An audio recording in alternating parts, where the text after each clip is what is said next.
श्री गुरुदेव दत्त. श्री एकनाथ महाराजांच्या हरिपाठाच्या अभंगावर आपलं प्रवचन सुरू आहे. त्यातल्या 3 ओळीवर आपलं प्रवचन झालं. आता पुढच्या 3 ओळीचं प्रवचन आता आपण करूया.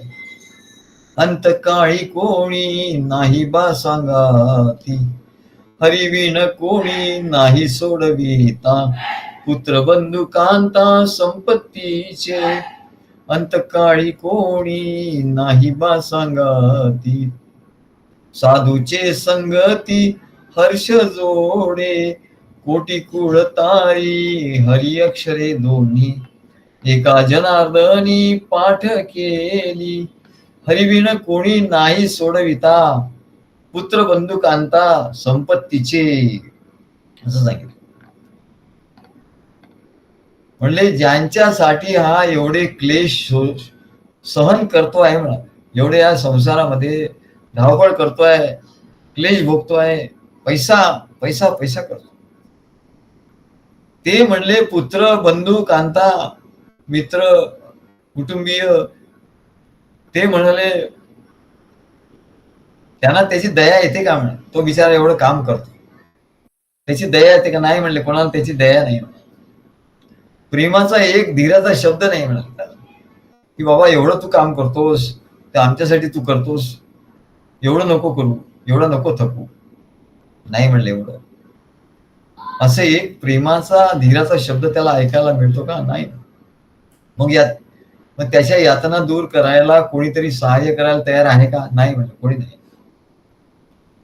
कोणी येणार नाही म्हणाले. अरे सगळे स्वार्थाची सोबती आहे, स्वार्थ आहे म्हणून सोबती, धन संपदा तुमच्याकडे आहे म्हणून म्हणाले पुत्र पुत्री त्या सगळ्या येतात म्हणा, बाबा बाबा करतील आता. पण म्हणले धन नसतं तर झालं काय, कोणी विचारलं नसतं म्हणाले. म्हणजे सगळे स्वार्थाची सोबती, तुमच्या धनाकडे सगळ्यांचं लक्ष आहे. तुम्हाला वाटतं म्हणाले की आपल्यावर प्रेम आहे, पण तसं प्रेम नाही आहे. कृतज्ञता नाही कोणाच्या ठिकाणी, स्वार्थ संपला की सगळे शत्रू होणार आहे. तरी या बिचारायला ते कसं समजत नाही. आणि अशा परिस्थितीत दयाळू परमेश्वराशिवाय त्याला कोणाचा आधार आहे? कोणाचा आधार नाही. म्हणून तो श्रीहरीच या सर्व यातनामधून सोडवणार आहे. आणि म्हणून त्याला एकच उपाय आहे, श्रीहरीच त्याला या यातनांमधून सोडवेल. आणि त्याच्यासाठी त्याच्या नामाने त्याला आळवलं पाहिजे, त्याच्या नामाने त्याला आळवलं पाहिजे, दुसरा पर्याय नाही म्हणा, दुसरा काही पर्याय नाही. आणि म्हणून आमचे विजयराव पांडे आले, त्यांना नेमकं आम्ही पकडलं तिथे आणि त्यांना मंत्र दिला. म्हणलं अरे आता हे सुटले तर म्हणलं काय बरोबर नाही. म्हणून किरणनी जे ठरवलं होतं, सर्वांना बोलवलं होतं आणि तिथे आम्ही त्यांना गुरुमंत्र दिला. त्यांना आम्ही उपासना मंत्र पुष्कळ आधी दिला होता, बरीच वर्षापूर्वी. पण म्हणले गुरुमंत्रासाठी ते काही अवेलेबल नव्हते. ते नेमके आले आणि आम्ही त्यांना म्हटलं या मला एकदम आठवलं आणि त्यांना मी गुरुमंत्र दिला. तेव्हा म्हणलं अरे बाबा याच्यात राहावं लागतं आपल्याला, पुत्र आहे पुत्री आहे सगळं काही आहे, पण यांची नजर कुठे आहे ते बघा तुम्ही. त्यांची नजर नेमकी तिकडे आहे बाबा. काय त्याच्यासाठी ते सर्व तुम्हाला हे करतात. तेव्हा हा संसार म्हणजे माया बाजार आहे, माया बाजार. यात नेमकं सुख जिथे आहे ना, असं वाटतं इथे केलं की यांच्याकडे गेलं की सुख आहे, यांच्याकडे गेलं की सुख आहे. तिथे नेमकं सुख नसतं, ते तिथे नेमकं दुःख ठाण मानून बसलेलं असतं. आणि माता पिता बंधू भगिनी जिवलग मित्र बांधव मित्रमंडळी या सर्वांमध्ये म्हणाल तो मोहाने आसक्त झालेला असतो आणि त्यांच्यातच सुख आहे असं वाटतं, बस त्यांच्याच. आणि हे सर्व नेमके त्याच्या संपत्तीवर नजर ठेवून असते, त्याच्यावर म्हणून प्रेम कोणी करत नाही म्हणा. त्यांचं प्रेम इतरांवरच असतं. कोणाला विचारलं तुम्ही इकडे आलात, तुमचे यांचे प्रेमाचे खूप संबंध असतील ना? हो हो म्हणतात, पण तसे नसतात. तेव्हा म्हणले भर्तृहरीची कथा आहे म्हणाले. भर्तृहरी राजा होता, नवनाथामधला एक भर्तृहरीनाथ. तो शेवटी नवनाथांच्या पंक्तीत येऊन बसला. भर्तृहरी हा राजा होता आणि अफाट संपत्ती. मग त्याच्या संपत्तीवर सगळ्यांचं प्रेम होतं, त्याच्यावर कोणाचं प्रेम नव्हतं. त्यांचं प्रेम त्याच्या सोन्यावर होतं, हिऱ्यावर होतं, पण भर्तृहरीवर नव्हतं. मग एकदा काय झालं की पण भर्तृहरीचं प्रेम मात्र त्याच्या पत्नीवर होतं. आता पत्नीवर सगळ्यांचं प्रेम असतं. भर्तृहरीच्या पतीचं पत्नीवर असतं, पत्नीचं पतीवर असतं. पण गंमत अशी झाली की भर्तृहरीच्या पत्नीवर त्याचं प्रेम होतं, पण तिचं प्रेम भर्तृहरीवर असेलही, परंतु त्याच्यापेक्षा जास्त म्हणाले त्यांचा जो प्रधान होता त्याच्यावरती तिचं प्रेम होतं. आणि म्हणून भर्तृहरीने काय केलं, बरं प्रेम त्या प्रधानावर त्या तिचं प्रेम होतं. बरं प्रधानाचं प्रेम त्या राणीवर नव्हतं, परत प्रधानाचं प्रेम एका वेश्येवर होतं. बरं वेश्येचं तरी प्रेम या प्रधानावर होतं का? नाही, वेश्येचं प्रेम परत राजावर होतं, राजा भर्तृहरीवर होतं. असं म्हणले ते विशेष सर्कल होत. आणि म्हणून भर्तृहरी प्रेमाने आपल्या पत्नीला काय एक सोन्याचा हार दिला, हिऱ्यांचा हार दिला. आता तिचं भर्तृहरी काय प्रेम असेलही, पण तिचं प्रधानावर जास्त प्रेम होतं म्हणून तिने प्रधानाला तो हार दिला भेट म्हणून. आता प्रधानाचं प्रेम काय त्या राणीवर नव्हतं, त्याचं प्रेम होतं वेश्येवर, आणि म्हणून त्यांनी तो वेश्येला दिला हार. आणि वेश्येचं प्रेम प्रधानावर नव्हतं, मग त्याचं प्रेम कुठं, तिचं प्रेम कुठं, तो राजावर होतं. मग तिने राजाला आणून दिला तो हार. तो राजाने ओळखला, अरे बापरे, हा मी दिलेला हार आला कुठे, तुझ्याकडे हा हार आला कसा? त्या राणीने त्या वेश्येला विचारलं. त्याने त्या वेश्येने, बाबा मला तुमच्या प्रधानाने आणून दिला. मग त्या प्रधानाने विचारलं की तुझ्याकडे हा कसा आला? तुम्हाला राणीने आणून दिला. आणि तेव्हा त्याला एवढा पश्चाताप, एवढा धक्का बसला जोरात, 440 व्होल्ट त्या धक्का बसला की त्याला एकदम तो फेकला गेला आणि तो एकदम वैराग्याच्या जंगलात जाऊन पडला. वैराग्य एकदम राजसिंहासनावरून उठला. धक्कानी एवढा धक्का लागला की राजसिंहासनावरून त्याला फेकला गेला तो, आणि पुढे जाऊन पडला वैराग्याच्या जंगलात. सगळीकडे आग लागली अशी सांगितलं. तेव्हा एकदम त्याला वैराग्य आला आणि त्यांनी काय म्हटलं, त्याच्या मुखातून एकदम एक श्लोक निर्माण, एक काव्य निघालं. तो कवी होता आणि त्याच्या मुखातून एक काव्य तयार झालं. एकदम एक श्लोक निघाला, याम चिंतयामि सततम मयि सा विरक्ता, याम चिंतयामि सततम मयि सा विरक्ता, साप्यन्यमिच्छति जनम सजनोऽन्यसक्तः, साप्यन्यमिच्छति जनम सजनोऽन्यसक्तः, अस्मत्कृते च परिशिष्यति काचिदन्या, अस्मत्कृते च परिशिष्यति काचिदन्या, धिक्तांच तं च मदनं च इमां च मां च. वा काय कवी होतं.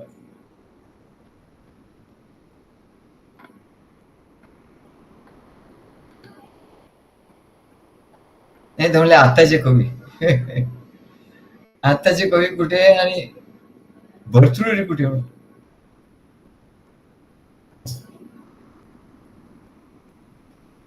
याम चिंतयामि सततम मयि सा विरक्ता, मी जिचं चिंतन करतो सारखं, ती राणी म्हणाले मयि सा विरक्ता, माझ्यापासून ती विरक्त आहे, विभक्त आहे, तिला माझ्याबद्दल प्रेम नाही.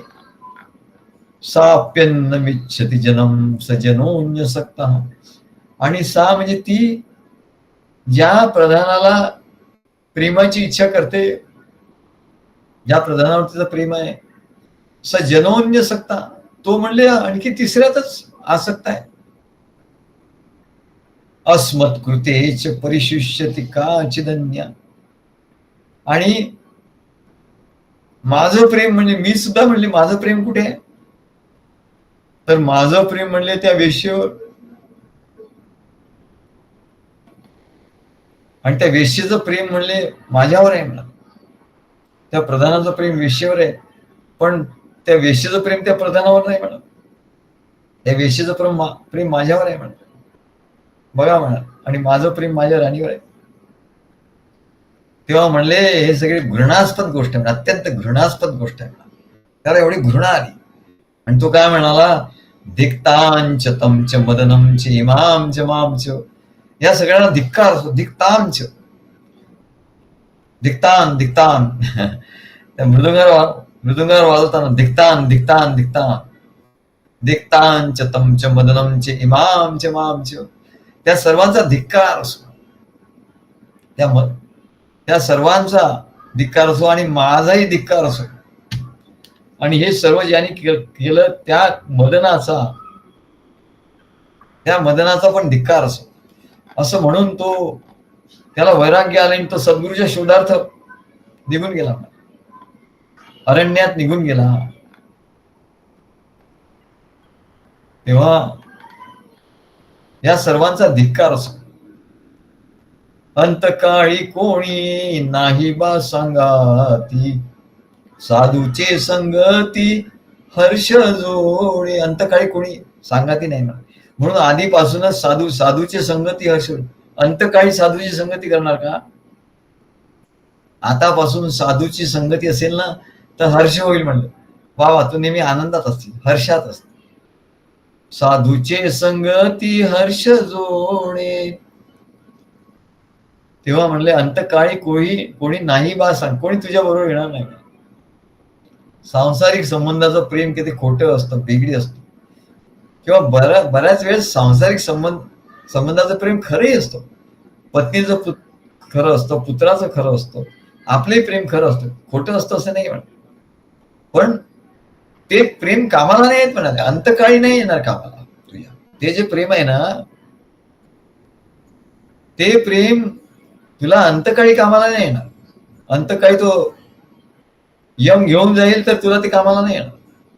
त्याच्यापासून ते सोडवू शकणार नाही म्हणा. काय ते प्रेम तुझं आहे, त्यांचं आहे, ठीक आहे, आम्ही कबूल केलं. परंतु त्याच्यामधून तुला मोह निर्माण होईल आणि त्याच्यामुळे तू नाम सद्गुरूंच्याकडे जाणार नाही, साधूची संगती करणार नाही. आणि म्हणून त्या प्रेम म्हणजे मोह, त्या मोहतच तू राहशील.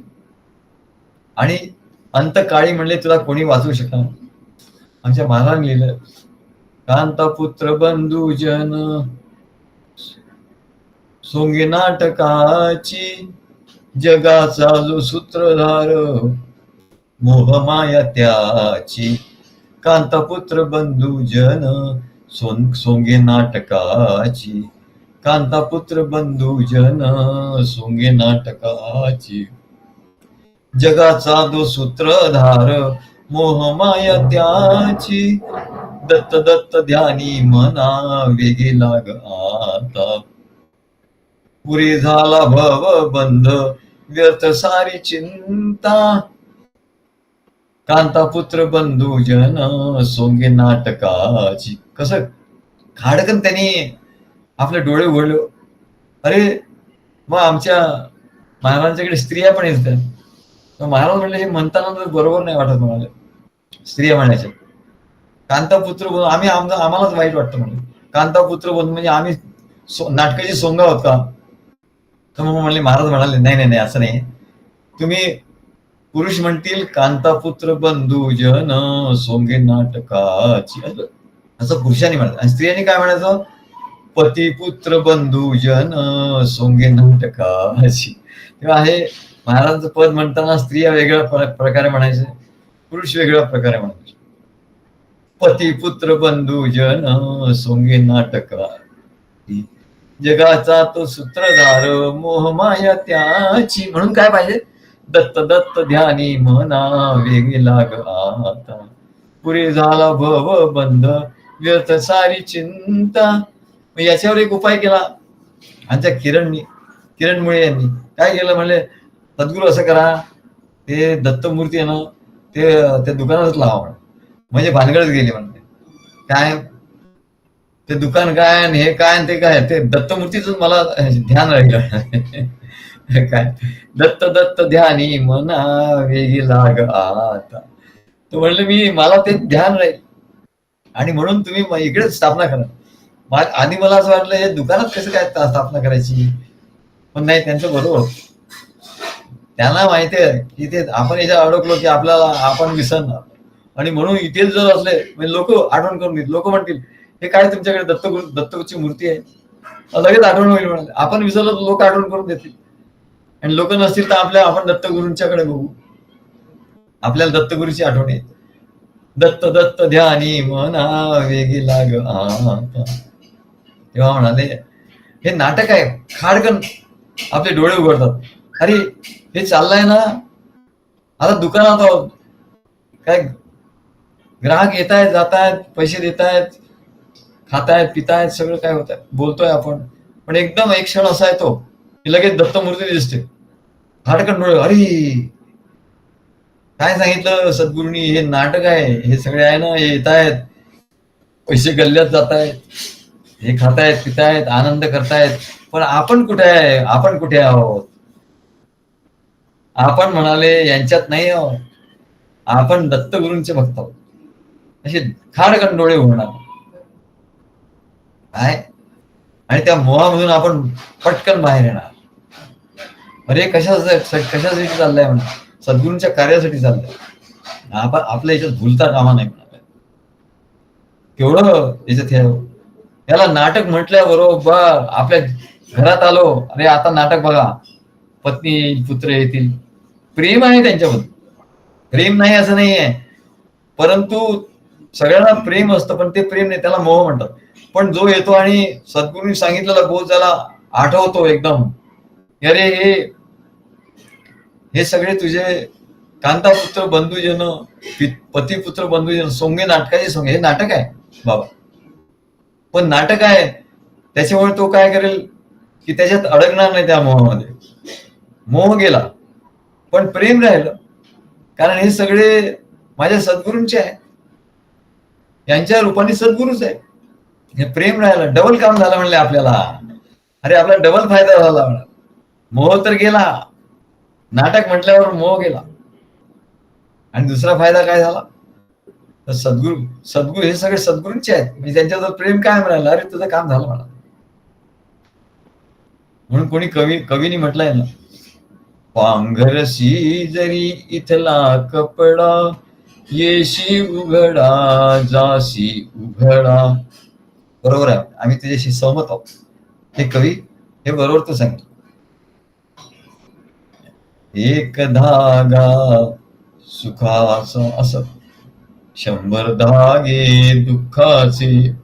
बरोबर आहे, संसाराच्या दृष्टीने संसाराचं वर्णन बरोबर आहे, पण आम्ही भक्ती मार्गाचं वर्णन करतो तर म्हणजे थोडं तुझ्या ह्याच्यात आम्ही दुरुस्ती करतो म्हणाले. बघा, एक धागा प्रेमाचा, 100 धागे आनंदाचे.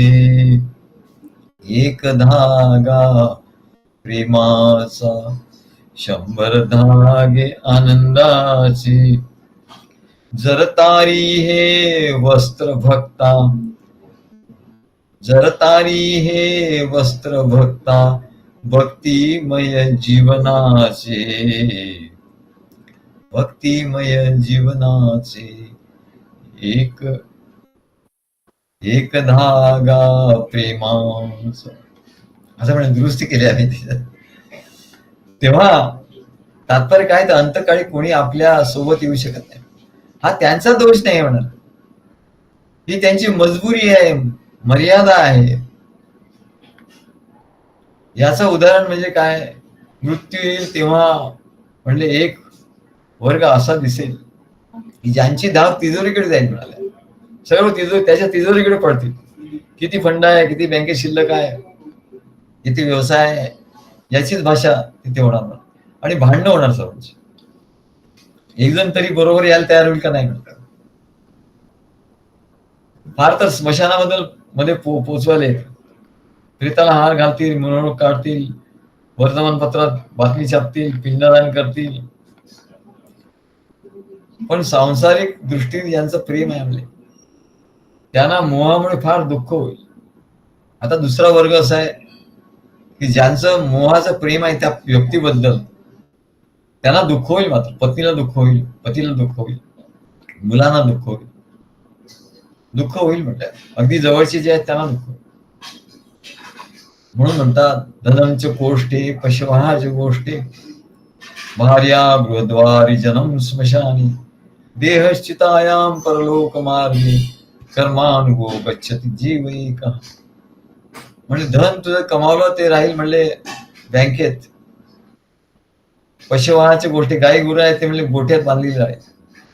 भार्या आहे तिचं किती प्रेम असलं तरी गृहाच्या द्वारापर्यंतच ती. जन लोक आहे म्हणले ते स्मशानापर्यंत येते. देह हा चितेपर्यंतच येईल म्हणा.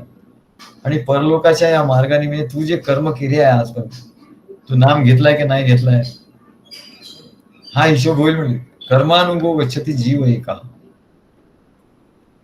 त्यावेळी म्हणले फक्त परमात्मा श्रीहरी सद्गुरूंच्या रूपाने आत्म्याच्या रूपाने तुझा कायमचा सोबती असेल म्हण.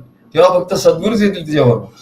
शेवटी तुला कोणाची आठवण येईल म्हणले सगळ्यांची आठवण करता करता शेवटी सद्गुरू तुझा जय जयकार तू करशील. आता मी चाललो सद्गुरू, आणि सद्गुरू त्याच्या बरोबर येतील. सद्गुरूंची मूर्ती त्याच्या हृदयात आहे, त्याच्यामुळे ते सुटणार नाही म्हणले. त्याच्या आत्म्याच्या ठिकाणी सद्गुरूंची मूर्ती काय स्थापित झाली, त्याच्यामुळे सद्गुरू त्याच्या बरोबर येणार.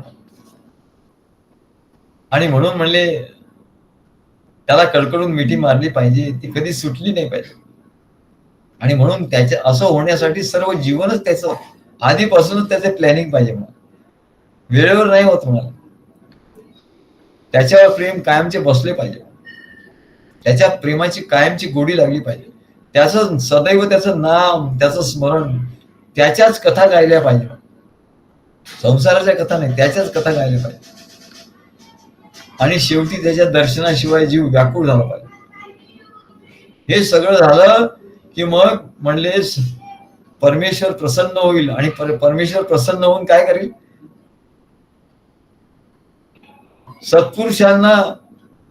सत्पुरुषांची सद्गुरूंची भेटी करून देईल म्हणाल. आणि मग संत सत्पुरुष त्याला परमेश्वराचं नाम देऊन, त्याला सर्व साधनं देऊन त्याला परमेश्वराची भेट घडवून देतील. आणि म्हणून म्हणतात शेवटी कोटी कुळ तारी हरी अक्षरे दोन्ही एका जनार्दनी पाठ केली. म्हणजे कोटी कुळ तारी. एखाद्या कुळात भगवत भक्त जन्माला आला की आम्ही काय सांगितलं आधी की म्हणजे त्याचा कुळाचा उद्धार झाला, 10 पिढ्याचा उद्धार झाला पुढच्या मागच्या. तर इथे एकनाथ महाराज सांगतात की त्याचं कुळ संपूर्ण कुळाचाच उद्धार झाला म्हणले. कोटी कुळ. आणि एवढंच नाही, त्याच्या पुढे जाऊन ते सांगतात कोटी कुळ तारी, कोटी कुळ, अशी कोटी कुळ तारतात म्हणाले. असा भगवत भक्त जो आहे ना, ज्याच्या ठिकाणी नामाचा अविरत नामाचं स्मरण चाललेलं असतो, तो इतर कोट्यावधी कुळांचा तो म्हणाले उद्धार करतो. तसं ते आमचे घोरपडे म्हणतात की आता माझं एक मिशन की सगळ्यांना सद्गुरूंच्या ठिकाणी आणायचं, सगळ्यांना सद्गुरूंच्या शरणी आणायचं, हे माझं मिशन आहे. म्हणजे काय होईल तर म्हणजे कोटी कुळांचा उद्धार होईल. म्हणून ज्याला सद्गुरु कृपेने हरिनाम सिद्ध झालं, ते सिद्ध नुसतं नाम मिळून उपयोग नाही म्हणले, ते सिद्ध झालं पाहिजे. त्याला केवढी तरी तपश्चर्या असते. तो असंख्य कुटुंबांना तारू शकतो. आता आम्हाला विचारलं तुम्ही किती लोकांना तारणार हो?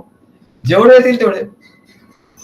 घोरपडे म्हणाले संपूर्ण महाराष्ट्र काय, संपूर्ण भारत देश काय, त्यांच्या परदेशात सुद्धा पण पुष्कळ नेटवर्क आहे, त्यामुळे ते लोक येतील मला.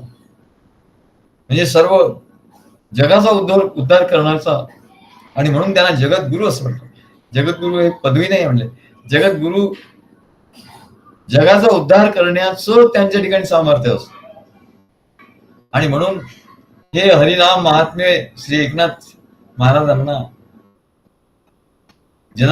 सद्गुरु जनार्दन स्वामी यांच्याकडून मिळालं. ते त्यांनी जाणून घेतलं, त्याचं त्यांनी तपश्चर्या केली, त्याचा त्यांनी अहोरात्र पाठ सुरू केला. आणि त्याच्यामुळे जगाचा उद्धार झाला. आताही ते उद्धार करतातच आहे, म्हणजे त्यांचं आताही हे जे काय अभंग आहे त्याच्यामुळे लोकांचा उद्धार होतच आहे.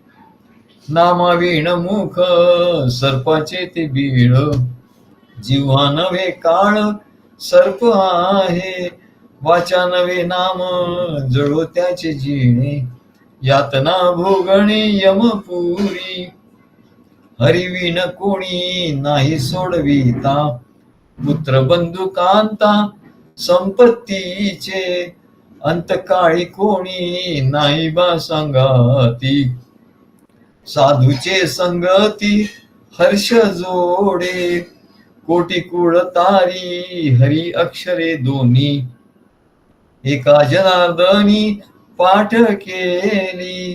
श्री गुरुदेव दत्त.